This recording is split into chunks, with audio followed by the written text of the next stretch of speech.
अर्जुन जब वापस आए तो अर्जुन के चेहरे का तेज नष्ट हो चुका है। अर्जुन के चेहरे का तेज नष्ट हो चुका है। युधिष्ठिर ने कहा, अरे अर्जुन, तुम्हारे चेहरे का तेज कैसे नष्ट हो रहा है? चेहरे का तेज नष्ट होने के कारण, यदि भूल से भी गौ हत्या हो जाए तो हमारे चेहरे का तेज नष्ट हो जाता है, और यदि जिसके बिना हमने एक पल नहीं रहना सीखा, यदि वो हमें छोड़कर के चला जाए तो चेहरे का तेज नष्ट हो जाता है।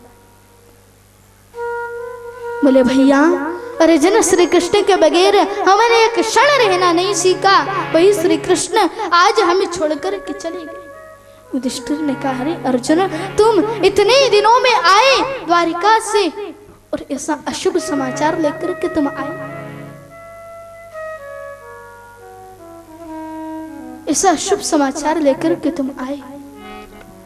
अरे जब हमारे कृष्ण ही इस दुनिया में नहीं है तो हमारा इस संसार में रहने का क्या मतलब? संसार में रहने का क्या प्रयोजन है हमारा?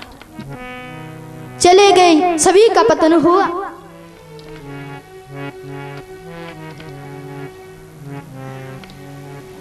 युधिष्ठिर ही केवल सशरीर गए हैं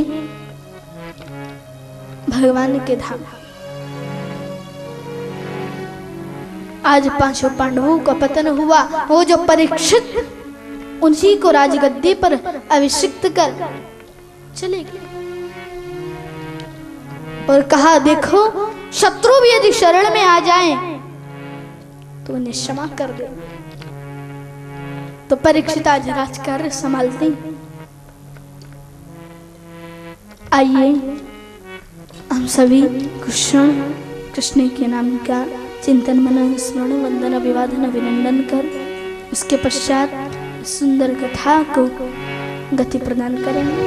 मुझे चरणों से लगा ले घनश्याम मुरली वाले, मुझे चरणों से लगा ले घनश्याम मुरली वाले, मुझे चरणों से लगा ले घनश्याम मुरली वाले, मुझे चरणों से लगा ले घनश्याम मुरली वाले। मेरी सांस सांस में तेरा, मेरी सांस सांस पे तेरा है नाम मुरली वाले, मुझे चरणों से लगा ले घनश्याम मुरली वाले, मुझे चरणों से लगा ले घनश्याम मुरली वाले।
चरणों से लगा ले घनश्याम मुरली वाले, मुझे चरणों से लगा ले घनश्याम मुरली वाले। सांस सांस में तेरा, मेरी सांस सांस पे तेरा है नाम मुरली वाले, मुझे चरणों से लगा ले घनश्याम मुरली वाले, मुझे चरणों से लगा ले घनश्याम मुरली वाले।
चरणों से लगा ले घनश्याम मुरली वाले मुझ चरणों से लगा ले घनश्याम मुरली वाले सांस सांस में तेरा मेरी सांस सांस में तेरा मुरली वाले मुझे चरणों से लगा ले घनश्याम मुरली वाले मुझे चरणों से लगा ले घनश्याम मुरली वाले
घनश्याम मुरली वाले मेरी सांस सांस में तेरा मेरी सांस सांस में तेरा मुरली वाले मुझे चरणों से लगा ले घनश्याम मुरली वाले मुझे चरणों से लगा ले घनश्याम मुरली वाले घनश्याम मुरली वाले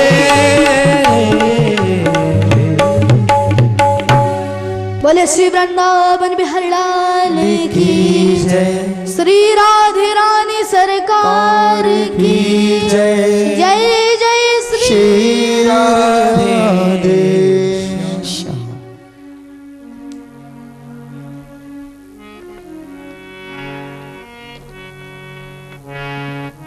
राजा परीक्षित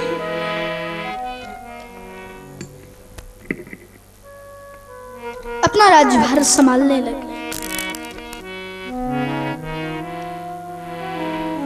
परीक्षित के जो सबसे बड़े पुत्र हैं जिनका नाम है जन्मेजय, वे राजकार्य में परीक्षित का हाथ बटाने लगे। परीक्षित ने सोचा अब मेरा बेटा बड़ा हो गया है, आधी उम्र तो राजकार्य में निकल गई, अब क्या किया जाए। तो परीक्षित प्रभु का भजन करने लगे, ज्यादा से ज्यादा समय भगवान के लिए निकालना।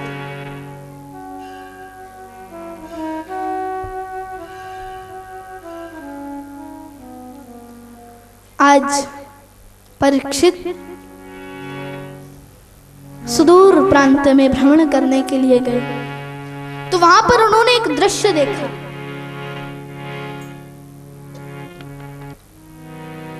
कि एक गाय और एक बैल दोनों बात कर रहे हैं।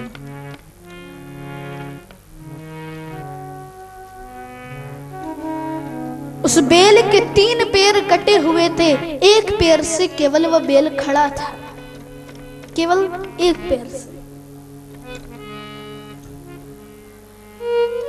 वह गाय और कोई नहीं, साक्षात देवी पृथ्वी थी, और जो बैल था वह था साक्षात धर्म।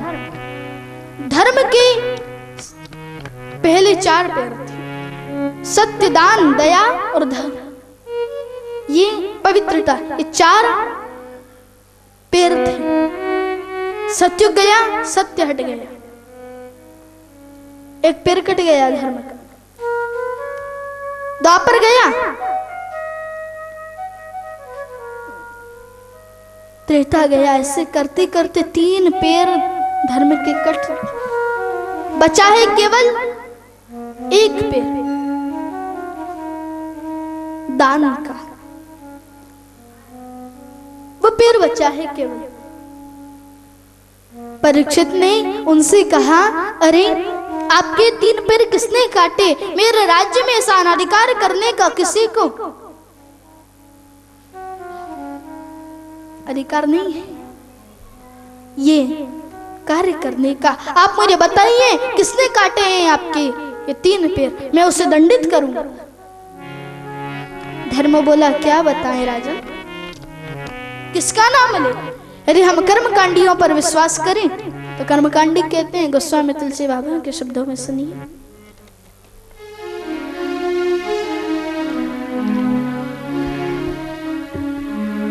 कर में प्रधान विश्वर चिराका, कर्म प्रधान विश्वर चिराका, कर्म प्रधान विश्वर चिराका, कर्म प्रधान विश्वर चिराका, जो जस करहि सो तस फल पाका, जो जस करहि सो तस फल पाका,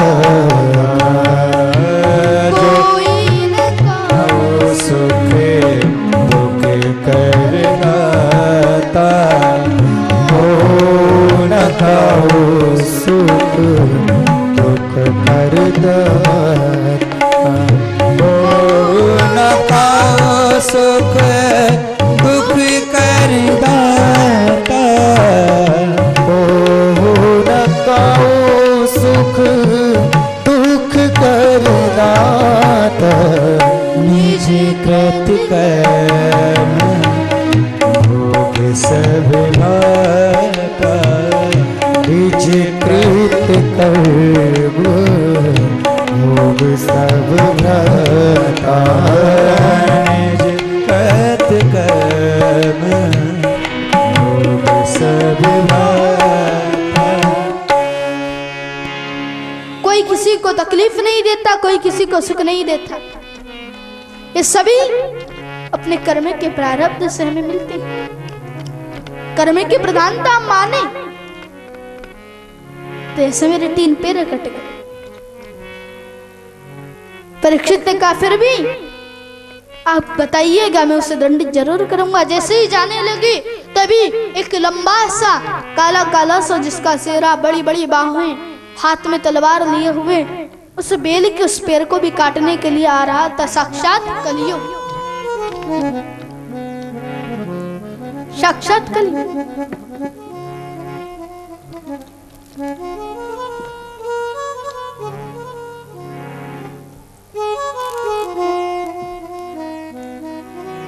परीक्षित ने कहा, तुम्हें शर्म नहीं आती? किस बेल के इस आखिरी बच्चे पैर को भी काटने के लिए तुम जा रहे हो? परीक्षित तलवार लेकर के मारने दौड़े। कलियुग ने सोचा तो मुझे मार डालेंगे, चरणों में गिर पड़े। परीक्षित ने कहा, तुम मेरी शरण में आ गए। मेरे बाबा कहते थे कि शरण में यदि शत्रु भी आ जाए तो उसे भी क्षमा कर दे। ये मेरे बाबा के वचन है। तुम मेरी शरण में आ गए, लेकिन तुम ऐसा दुष्कर्म क्यों कर रहे थे? बोले, मैं क्या करूं? आपको अच्छी सी जगह दे दें तो मैं वहां पर हमेशा निवास कर लूं। तो 4 जगह दे दी, धूतम पानम श्री असुनयता धर्मस्तु वृद्ध।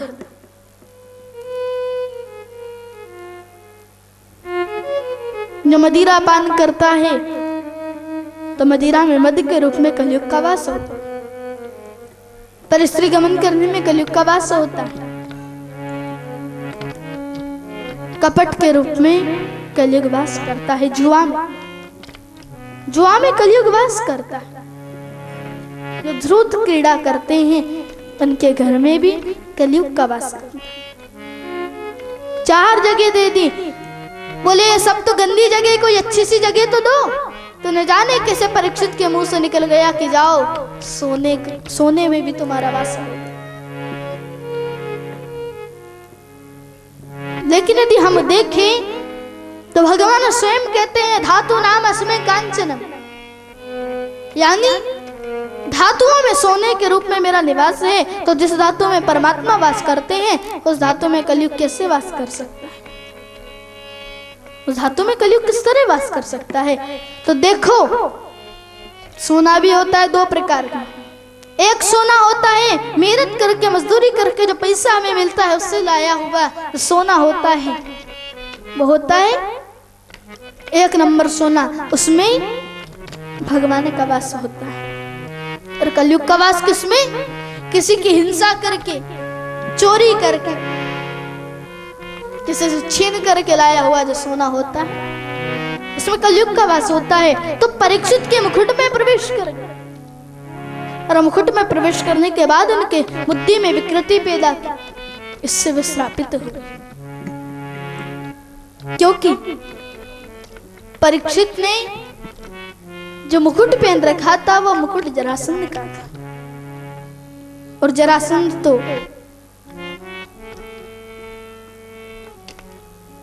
बड़ा ही दुष्कर्मी था। तो इसलिए कलयुग उसके मुकुट में प्रवेश कर गया और परीक्षित की बुद्धि में विकृति पैदा की। परीक्षित तो ऐसे थे क्योंकि भारत के सम्राट है परीक्षित, तो कोई उन्हें अपने घर में झाड़ू थोड़ी लगाने देगा। तो ग्वाला बनकर के आते और संतों की सेवा करते ताकि पता नहीं चले। ग्वाला बनकर के बाद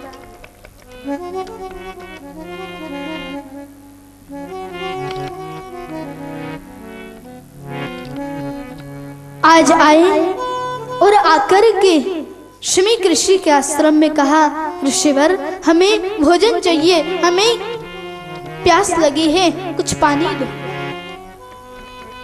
लेकिन शमीक ऋषि तपस्या में थे, कुछ सुन नहीं पाए। तो परीक्षित ने मरा हुआ सर्प वहां पर डाला था, उसे अपने बाण की नोक से उठाया और उठा करके शमीक ऋषि के गले में डाला। चले आए। तभी शमीक ऋषि के पुत्र श्रृंगी ऋषि का आगमन हुआ। श्रृंगी ऋषि ने पूछा, मेरे पिता महाराज के गले में मरा हुआ सर्प किसने डाला? तो जो छोटे छोटे नन्हे नन्हे शिष्य वहां पर थे उन्होंने कहा, अरे राजा परीक्षित आए थे और आपके पिता महाराज से भोजन पाने की याचना की, कुछ उत्तर नहीं मिला, तो ये मरा हुआ सर्प डाल करके चले गए। अच्छा, उस परीक्षित को सृष्टि का सम्राट होने का इतना अभिमान कि मेरे पिता महाराज के गले में सर्प डाला, इतना अभिमान उसे। जाओ, मैं श्राप देता हूं कि जिस सर्प को परीक्षित ने मेरे पिताजी के गले में डाला है, इन्हीं सर्पों के पूर्वज तो तक्षक सर्प है, वे आज के 7 दिन बाद इन्हें दस लेंगे।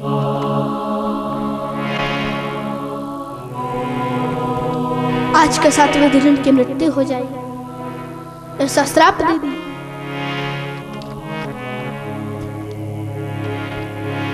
गौरमुख नामी के ऋषि को शमीक ऋषि ने भेजा। जब उन्हें पता चला, शमीक ऋषि ने बहुत प्रकार से समझाया, ये तुमने क्या किया?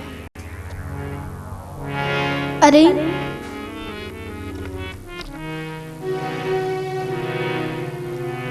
जो परीक्षित जिसकी कृपा से हम इस वन में निर्भीक विचरण करते हैं, उसी परीक्षित को तुमने श्राप दे दिया। अरे वो तो जन जन के हितकारक हैं, उनको तुमने श्राप क्यों दिया पुत्र? लेकिन मुंह से निकला हुआ शब्द कभी वापस नहीं आ सकता, कभी भी नहीं।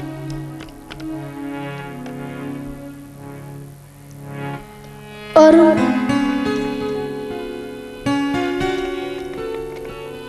गौरमुख नामी के ऋषि को भेजा और परीक्षित से कहा, गौरमुख ने बोले राजन, आपने शमीक ऋषि के गले में जो सर्प डाल दिया था, उससे क्रोधित होकर के उन्हीं के पुत्र संगी ऋषि ने आपको श्राप दिया है कि आज के 7वें दिन आपकी मृत्यु हो जाएगी। आप अपनी मुक्ति का उपाय सोचो। परीक्षित ने कहा, ये उन्होंने अच्छा नहीं किया। 7 दिन में मरने का श्राप देकर उन्होंने अच्छा नहीं किया। अरे मुझे तो 7 क्षण में मर जाना चाहिए। एक संत का अपमान मैंने किया है। अरे मुझे तो 7 क्षण जीने का अधिकार नहीं है। उन्होंने मुझे 7 दिवस दिए, बड़ी कृपा की। आज हस्तिनापुर बड़ी सज रही है, दुल्हन की तरह हस्तिनापुर सजाई गई।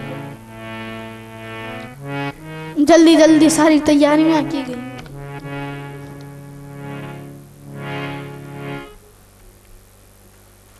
परीक्षित की पत्नी ने पूछा, क्या हुआ?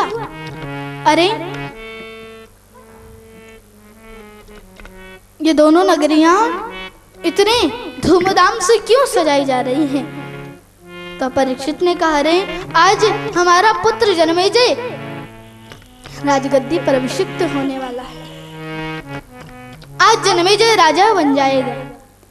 और जन्मेजय को राजगद्दी पर अभिषिक्त करके चले आए परीक्षित और गंगा किनारे वटवृक्ष के नीचे बैठे हैं। देखो, यदि किसी सभ्य पुरुष को दंड मिलता है तो सारे समाज को कष्ट होता है। तो आज सारे ऋषि आए, भृगु, कश्यप, अंगिरा, पराशर, शक्ति, व्यास भी पधारे, लेकिन कोई उपाय नहीं कर पाया कि 7 दिन में परीक्षित को मोक्ष किस तरह मिले। ये कोई नहीं पता कर पाया।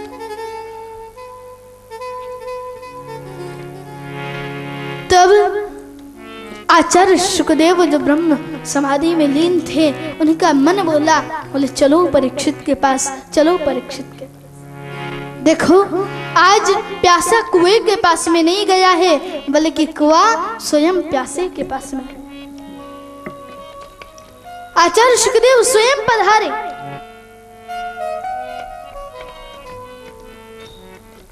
अब देखो, इतना बड़ा संत आ रहा है तो 10-5 हजार लोग आगे पीछे तो होंगे ही ना। लेकिन नहीं, एक भी व्यक्ति उनके आगे पीछे नहीं, क्योंकि उन्होंने ये कभी नहीं चाहा कि मेरा यश फैले, मेरी कीर्ति संसार में। उन्होंने कभी कामना नहीं की। कैसा है जीवन शुकदेव का, कैसा है शरीर शुकदेव का। चौड़ा वक्षस्थल, लंबी लंबी भुजाएं,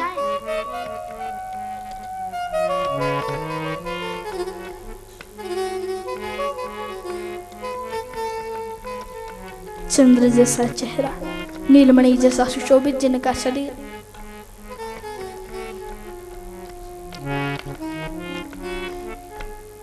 आदरणीय शुकदेव पधारे। उनके शरीर पर कुछ नहीं, केवल 4 अंगुल की कोपीन है। 5 घरों से वह भिक्षा लेते और 5 घरों पर भिक्षा लेते तो ये कभी नहीं कहते हम भिक्षा दे, मुझे भिक्षा दो, ये कभी नहीं कहते। दे दिया तो ठीक, वरना कोई बात नहीं। 5 के अलावा छठे घरे में कभी जाते नहीं। उन 5 घरों से मिल गया तो ठीक है, वरना कोई बात नहीं। एक गाय को धोने में जितना समय लगता है, उतने समय तक शुकदेव एक द्वार पर खड़े रहे। एक गाय को धोने में 6 मिनट का समय लगता है। 6 मिनट तक शुकदेव द्वार पर रहते और उसके बाद आगे बढ़ जाते। आज जैसे ही परीक्षित की सभा में शुकदेव आए तो परीक्षित ने हाथ जोड़ करके कहा, ओहो मेरा सौभाग्य, आज अतिथि के रूप में स्वयं भगवान मेरे घर पधारे। आप जैसा महापुरुष मेरे सामने आया, मेरा जीवन सफल हो। आपके नाम स्मरण मात्र से मंगल दूर हो जाते हैं और आपके दर्शन का अवसर मिले, इससे बड़े सौभाग्य की और बात क्या हो सकती। परीक्षित महाराज ने सुखदेव का पूजन किया। संतों ने इशारा कर दिया कि ज्यादा प्रशंसा करोगे तो उठ कर के चले जाएंगे, क्योंकि ज्यादा प्रशंसा इनको अच्छी नहीं लगती, ज्यादा प्रशंसा इनको अच्छी नहीं। तो परीक्षित ने ज्यादा प्रशंसा न करते हुए तुरंत प्रश्न पूछ लिया कि जल्दी मरने वाले व्यक्ति की मुक्ति का क्या उपाय है, जल्दी मरने वाले व्यक्ति को क्या करना चाहिए, ये प्रश्न पूछे। इतना संक्षिप्त प्रश्न। यदि परीक्षित चाहते तो यही भी प्रश्न कर सकते थे कि मेरी मृत्यु को टाल दीजिए, और सुखदेव इतने सामर्थ्य रखते थे कि इस मृत्यु को टाल दो। लेकिन परीक्षित ने प्रश्न नहीं किया। परीक्षित ने अपने लिए नहीं बल्कि पूरे समाज के कल्याण के लिए प्रश्न किया। पूरे समाज के कल्याण के लिए परीक्षित ने प्रश्न किया, समाज के उत्थान के लिए। अब आदरणीय सुखदेव राजा परीक्षित को श्रीमद् भागवत की दिव्य कथा का रसपान कराने लगे। देखो परीक्षित, सतयुग में एक व्यक्ति की उम्र होती थी 1,00,000 वर्ष। सतयुग गया, त्रेता आया, एक शून्य हट गया। 1,00,000 में से एक शून्य हट जाएगा तो बचेगा कितना? 10,000। त्रेता में हुई 10,000। और जब त्रेता गया, द्वापर आया, तो एक शून्य फिर से हट गया, बची 1,000 वर्ष। फिर द्वापर भी गया और कलयुग आया, फिर एक शून्य हट गया, बची 100 वर्ष। और अब घोर कलयुग आएगा तो क्या होगा?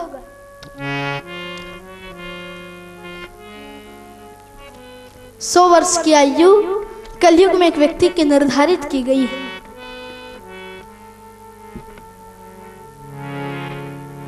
आजकल 5 साल के बच्चे को चश्मा लग जाता है। हाँ, 18 साल के व्यक्ति के बाल सफेद हो जाते हैं। नारायण नारायण नारायण नारायण नारायण नारायण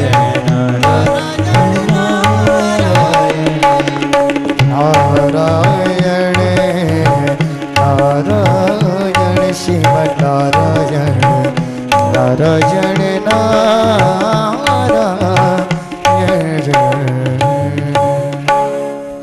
बोलिए वृंदावन बिहारी लाल की जय।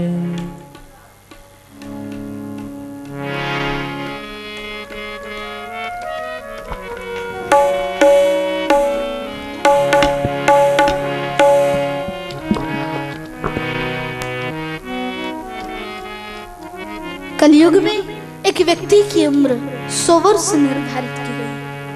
100 वर्ष में 50 वर्ष तो हमारे निकले सोते सोते, 12 घंटे का दिन, 12 घंटे की रात। 50 वर्ष निकले सोते सोते, बचे कितने? 50 वर्ष निकल गए सांसारिक कार्यों में, 25 वर्ष निकले सांसारिक में, और 25 वर्ष निकले स्त्री से। जल्दी मरने वाले व्यक्ति की मुक्ति का तो केवल एक ही उपाय है, श्वास श्वास पर कृष्ण भजी, यथा श्वास जनि खो, ना जाने या श्वास की आवन हो।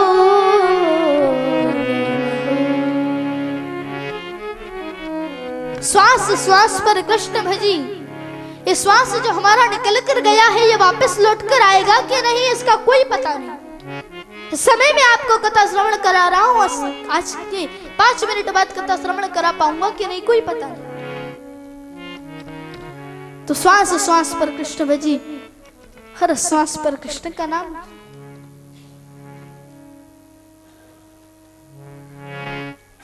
गोस्वामी तुलसी बाबा अपने शब्दों में श्री रामचरितमानस में कहते हैं,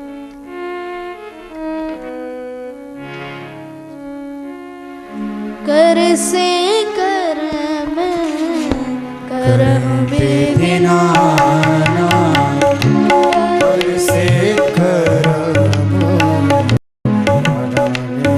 नाना कैसे